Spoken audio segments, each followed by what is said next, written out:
Assalamualaikum warahmatullahi wabarakatuh. Alhamdulillahirabbil alamin. Wassalatu wassalamu ala asyrafil anbiya'i wal mursalin wa ala alihi wasahbihi ajmain. Bismillahirrahmanirrahim. La yadurru ma ismi syai'un fil ardi wala fis sama' wa huwas samiul alim.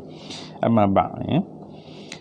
Alhamdulillah kita bertemu lagi dalam siri halal dan sihat untuk kategori atau juga untuk yang kita bincangkan bab herba ya. Pada kali ini saya memilih herba yang banyak digunakan dalam masakan-masakan di sebelah pantai timur ya, yakni di Kelantan atau juga di Terengganu, tapi yang saya rasa yang paling banyak orang Terengganu lah, orang Terengganu ya.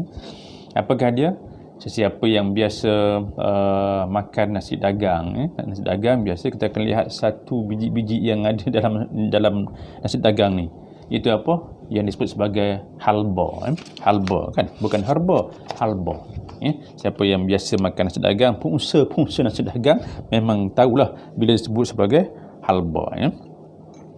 Halba memang banyak berada di sebelah-sebelah pantai timur dan juga sama ada diletakkan dalam nasi dagang sebagainya, atau juga masakan nasi lemak, dan juga banyak juga direndam air juga boleh dimanfaatkan termasuk juga lah dalam perubatan dalam perubatan juga ada juga digunakan halba ni. Baik, kalau kita lihat dalam firman Allah Subhanahu wa taala dalam surah Al-An'am ayat 59 ini. Ba'da a'udzubillahi minasyaitonir rajim. Wa 'indahu mafatihul ghaibi la ya'lamuha illahu wa ya'lamu ma fil barri wal bahr wa ma tasqutu min waraqatin illa ya'lamuha wa la habbatin fi zulumatil ardh wala ratbin wala yabisin illa fi kitabim mubin. Di sisinya, yakni Allah Subhanahu wa taala, jualah anak kunci perbendaharaan segala perkara gaib yang tiada sesiapa yang mengetahuinya melainkan Dia. Dia mengetahui apa yang ada di daratan dan lautan, tidak gugur selai daun melainkan Dia mengetahuinya. Tidak gugur sebiji butir dalam kegelapan bumi, serta tidak gugur sesuatu yang basah dan kering, melainkan semuanya ada tertulis dalam kitab yang terang nyata, yakni di Lauh Mahfuz ya. Kalau kita lihat bahawa ayat ini yang mana Allah ceritakan agak umum tentang bijirin ni tentang bijirin yang menyentuh soal kata halba secara tidak langsung. Sebab tu Imam At-Tabari mentafsirkan ayat ini mengatakan bahawa tidak ada sesuatu pun, sama ada yang telah wujud, akan wujud, atau juga yang belum wujud, melainkan telah ditetapkan di Lauh Mahfuz, dan juga semuanya itu telah ditentukan oleh Allah Subhanahu wa taala. Atas sekarang ini pun apa yang berlaku tentang COVID-19 juga, semuanya itu dengan ketentuan Allah Subhanahu wa taala.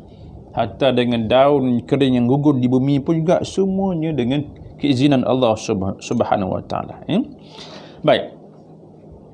Dalam kalau kita lihat dalam hadis Rasulullah SAW tidak dinyatakan dengan jelas berkenaan dengan halba. Cuma saya nak kongsikan di sini terdapat juga satu riwayat yang menarik juga tentang kelebihan halba ini.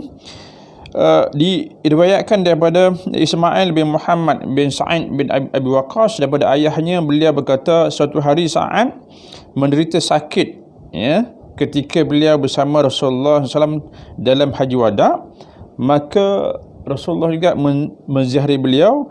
Lalu beliau berkata, wahai Rasulullah, aku tidak nampak berpandangan pada diriku melainkan penyakit yang menimpaku. Maka Nabi bersabda, sesungguhnya aku mengharapkan Allah menyembuhkan engkau, sehingga ada satu golongan yang akan binasa disebabkanmu, dan segolongan lagi akan mendapat manfaat daripadamu. Kemudian baginda berkata kepada Al-Harith bin Khaladah, rawatilah Sa'ad daripada penyakitnya itu. Beliau berkata, demi Allah, sesungguhnya aku mengharapkan kesembuhannya daripada penyakitnya dalam permusafiran ini. Adakah kalian membawa bekalan tamar ajwa? Kemudian sahabat kata, ya. Maka Haris pun membuatkan al-fariqah untuknya, di mana beliau mencampurkan tamar tersebut dengan halba. Maknanya dalam hal ini Al-Harith mencampurkan tamar dengan halba. Kemudian beliau menggaulnya dengan minyak sapi. Selepas itu beliau menyuapkannya sedikit demi sedikit kepada Sa'ad. Selepas memakannya, Sa'ad kelihatan seolah-olah terlepas daripada ikatan tali, ini seolah macam juga semakin sembuh. So dalam hal ini nak sebutkan bahawa halba juga ada kaitan dengan penyembuhan penyakit ini, ya. Selain daripada kalau kita lihat kajian-kajian yang telah dibuat ini, bahawa dia juga boleh merangsang penghasilan hormon estrogen dalam tubuh wanita dan seterusnya akan menambahkan pengeluaran susu ibu. Juga halba ni ada kaitan juga dengan penambahan pengeluaran susu ibu, nak memperbanyakkan, ya.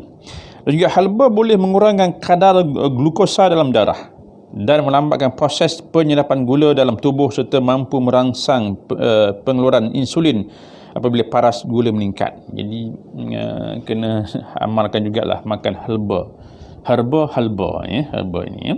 Selain daripada boleh merawat sikit, boleh menyembuhkan juga dengan izin Allah SWT, dengan masalah ususnya, ciri biritnya, batuk, sakit dan juga sebagainya. Anak-anak yang kemung perut juga boleh diberikan. Ini sebagai antara usaha-usaha untuk kita lah, termasuk juga orang yang buasir. Siapa yang buasir boleh buat dengan cara sediakan biji halba dalam bentuk rebusan atau serbuk. Rebuskan biji-biji halba dengan menambahkan satu sudu kecil serbuk hasil tumbukan biji ini ke dalam setengah liter air.